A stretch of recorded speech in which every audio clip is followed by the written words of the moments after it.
نہ تو اندھے پر سختی ہے سفر جنگ سے پیچھے رہ جانے میں، اور نہ لنگڑے پر اور نہ بیمار پر سختی ہے، اور جو شخص اللہ اور اس کے پیغمبر کے فرمان پر چلے گا اللہ اس کو بہشتوں میں داخل کرے گا جن کے نیچے نہریں بہ رہی ہیں، اور جو روگردانی کرے گا وہ اسے دردناک عذاب دے گا۔ اے پیغمبر،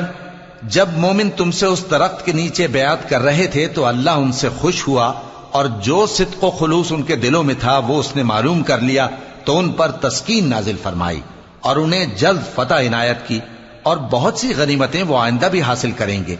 اور اللہ غالب ہے، حکمت والا ہے۔ اللہ نے تم سے بہت سی غنیمتوں کا وعدہ فرمایا ہے کہ تم ان کو حاصل کرو گے، پھر اس نے یہ غنیمت تمہیں جلدی سے دلوا دی اور لوگوں کے ہاتھ تم سے روک دیے۔ غرض یہ تھی کہ یہ مومنوں کے لیے اللہ کی قدرت کا نمونہ بن جائے اور وہ تم کو سیدھے رستے پر چلائے، اور کچھ اور غنیمتیں دے گا